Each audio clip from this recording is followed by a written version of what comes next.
साथियों का और इनके पूर्व में जो रहे हैं उनका भी हृदय से अभिनंदन करता हूं। इतना ही नहीं, सदन मतलब ये खंड ही नहीं है, इस पूरे परिसर में अनेक लोगों ने, किसी ने हमें चाय पिलाई होगी, किसी ने पानी पिलाया होगा, किसी ने रात रात चली हुई सदन को किसी को भूखा पेट रहने नहीं दिया होगा, कई प्रकार की सेवाएं की होगी। किसी ने माली ने इसके बाहर के एनवायरनमेंट को संभाला होगा, किसी ने इसकी सफाई की होगी। न जाने कितने ही अनगिनत लोग होंगे जिन्होंने हम सब अच्छे ढंग से काम कर सके और यहां जो काम हो वो काम देश को आगे बढ़ाने के लिए अधिक से अधिक तेजी से हो, उसके लिए जो माहौल बनाना, व्यवस्था बनाना, उसके लिए जिसने योगदान दिया है, मेरी तरफ से भी और इस सदन की तरफ से भी मैं उनका विशेष रूप से नमन करता हूं।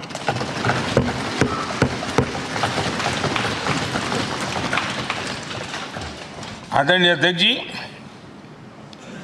लोकतंत्र का ये सदन, आतंकी हमला हुआ, पूरे विश्व में यह आतंकी हमला एक इमारत पर नहीं था, ये मदर ऑफ डेमोक्रेसी एक प्रकार से हमारी जीवात्मा पर यह हमला था। ये देश उस घटना को कभी भूल नहीं सकता है, लेकिन आतंकियों से लड़ते लड़ते सदन को बचाने के लिए और हर सदस्य को बचाने के लिए जिन्होंने अपने सीने पर गोलियां झेली, आज मैं उनको भी नमन करता हूं। हमारे बीच नहीं है, लेकिन उन्होंने बहुत बड़ी रक्षा की है। आदरणीय अध्यक्ष जी, जब आज हम इस सदन को छोड़ रहे हैं, तब मैं उन पत्रकार मित्रों को भी याद करना चाहता हूं जिन्होंने जीवन में, कुछ लोग तो ऐसे हैं जिन्होंने पूरा जीवन अपने कार्यकाल में संसद के काम को ही उन्होंने रिपोर्ट किया है। एक प्रकार से वो जीवंत साक्षी रहे हैं। उन्होंने यहाँ की पल पल की जानकारी देश तक पहुंचाई, और तब तो ये सारा टेक्नोलॉजी अवेलेबल नहीं थी। तब वही लोग थे जो यहाँ की बात पहुंचाते थे, और उनका सामर्थ्य था वो अंदर की भी पहुंचाते थे और अंदर की भी पहुंचाते थे।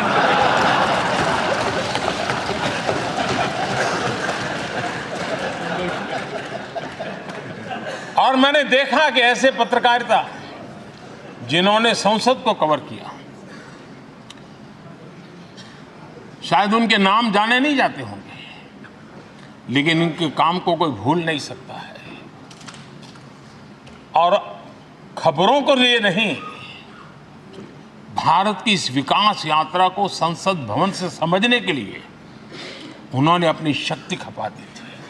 आज भी पुराने जो पत्रकार मित्र मिल जाते हैं और जिन्होंने कभी संसद को कवर किया हो, तो ऐसी अननोन चीजें बताते हैं जो उन्होंने अपनी आंखों से देखी होती है, कान से सुनी होती है, जो अचरज करने वाली होती है। यानी एक प्रकार से जैसी ताकत यहाँ की दीवारों की रही है, वैसा ही दर्पण उनकी कलम में रहा है, और उस कलम ने देश के अंदर संसद के प्रति, संसद सदस्यों के प्रति एक अहोभाव का भाव जगाया है। मैं आज, कई पत्रकार बंधु होंगे जो रहे नहीं होंगे,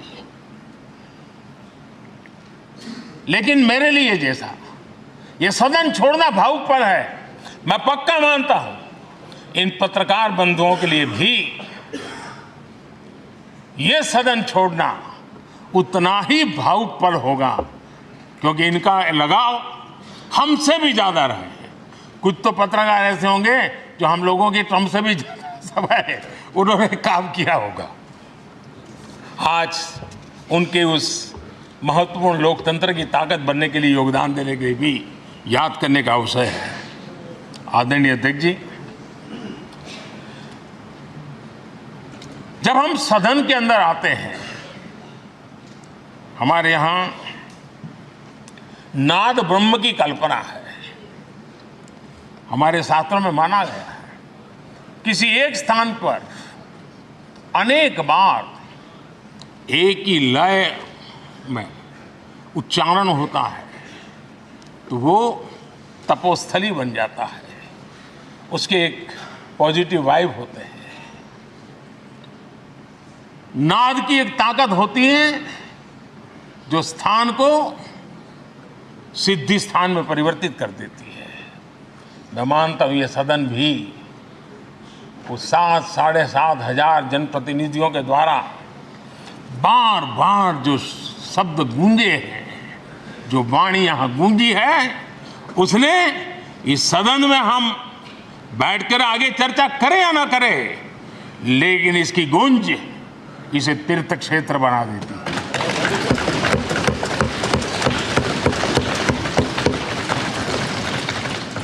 एक जागृत जगह बन जाती है और लोकतंत्र की प्रति श्रद्धा रखने वाला व्यक्ति आज से 50 साल के बाद भी जब यहां देखने के लिए भी आएगा तो उसे उस गूंज की अनुभूति होगी कि कभी भारत की आत्मा की आवाज यहां पर गूंजती थी। और इसलिए अध्यक्ष महोदय,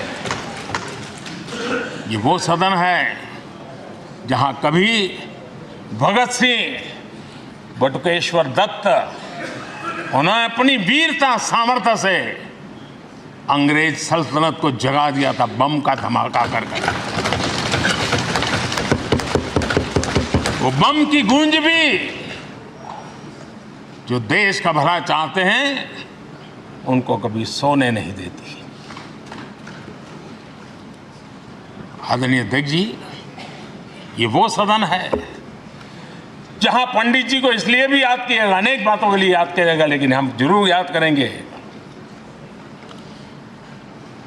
इसी सदन में पंडित नेहरू का at the stroke of midnight की गूंज हम सबको प्रेरित करती रहेगी।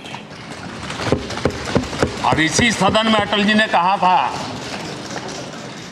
वो शब्द आज भी गूंज रहे हैं इस सदन में, सरकारें आएगी जाएगी, पार्टियां बनेगी बिगड़ेगी, लेकिन ये देश रहना चाहिए।